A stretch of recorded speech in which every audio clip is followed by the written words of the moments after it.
गुरुजनों को मैं प्रणाम और हार्दिक अभिनंदन करती हूँ।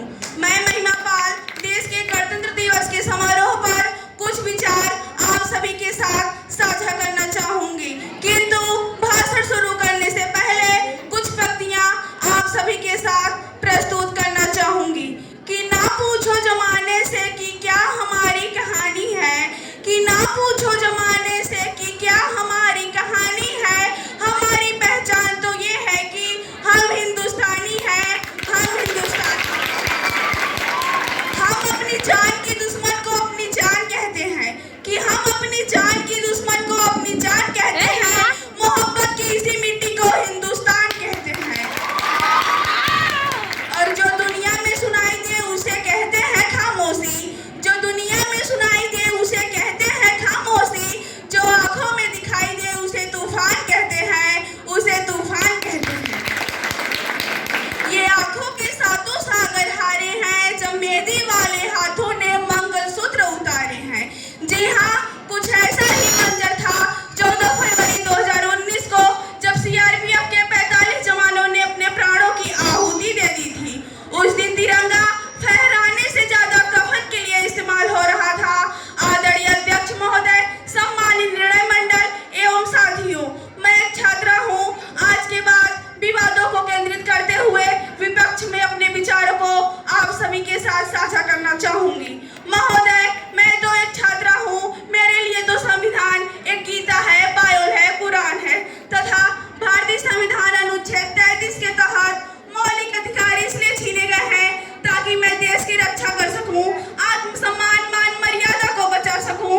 उतना ही नहीं, माननीय सर्वोच्च न्यायालय द्वारा 1964 में राम स्वरूप संघ मामले में स्पष्ट किया है कि राष्ट्रीय सुरक्षा ही सर्वोपरि है। जबकि महोदय, ये खौफनाक मंजर को देखकर जनमानव जिंदगी और मोहब्बत से नफरत करने लगी है, क्योंकि अब अपराधियों के मुकाबले कानून द्वारा नजर आने लगा है। ये मानव अधिकार तो अपराधियों के हित में तन जाते हैं, इसीलिए तो रोज भेड़िए साक्षात छाती पर चढ़ जाते हैं। महोदय, राष्ट्र निर्माण के लिए लड़ी गई लड़ाई कोई क्रिकेट की मैच नहीं, जो आज हार गए तो कल जीत जाएंगे। ये वो जंग है जो आज नहीं जीती तो हमारे देश को वीरान कर देगी। इसे जीतना बहुत जरूरी है और हम इसे जीतते भी हैं। तभी तो पंजाब की तट पर जम्मू कश्मीर और उत्तर पूर्वी राज्य भारत के नक्शे में है।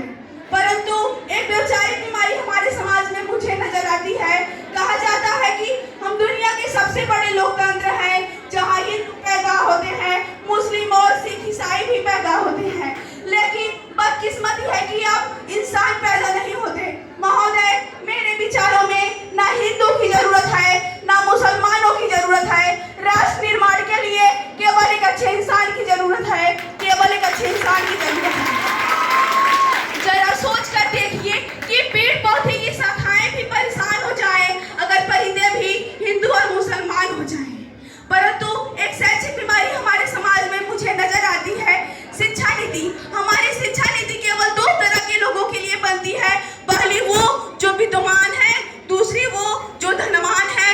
इसी तरह की कई बीमारियां हैं और इन बीमारियों का जो जड़ है वह है हमारा अंधविश्वास। हमारे देश में जब तक इस देश में महिलाओं की पूजा नहीं, उनकी इज्जत की जाएगी, तब तक हमारा राष्ट्र निर्माण संभव नहीं होगा। बड़ी बड़ी बातें नहीं, छोटी छोटी कोशिशें करनी होंगी। हमारी संस्कृति, हमारी सभ्यता को दुनिया ने शीश झुकाया है, तो क्यों आस्था के नाम पर हमने अंधविश्वास फैलाया है। मेरे विचारों में हमारे राष्ट्र निर्माण तब संभव होगा जब इस देश में जब हम जाति रक्षण नहीं बल्कि सामाजिक शक्तिकरण पर बात करेंगे। और असल मायने में हमारा राष्ट्र निर्माण तब संभव होगा जब इस देश में महिलाओं की पूजा नहीं, उनकी इज्जत की जाएगी। और हमारा राष्ट्र निर्माण तब तक संभव नहीं होगा जब तक एक नागरिक नैतिक रूप से सटीक, चारित्रिक रूप से भ्रष्ट, मानसिक रूप से दिवालिया, धार्मिक रूप से अंधा, राजनीतिक रूप से गंदा, ये स्वैच्छिक मान मूल्यों के आंकड़ों में चिन्ह चिन्ह पैमंदमय अखंड भारत को खंड खंड करता रहेगा, तब तक हमारा राष्ट्र निर्माण संभव नहीं होगा। बड़ी बड़ी बातें नहीं, छोटी छोटी कोशिशें करनी होंगी, क्योंकि हमें ठोकर पहाड़ों से नहीं बल्कि पत्थरों से लगा करती है। अगर तू परिंदा है तो ये आसमान तेरा है, अगर तू दरिंदा है तो ये शमशान तेरा है। भाईचारे से रहना है तो रही जमीन पर, वरना ये कब्र तेरी और कब्रिस्तान भी तेरा है, ये कब्रिस्तान भी तेरा है। भारत माता की, भारत माता की।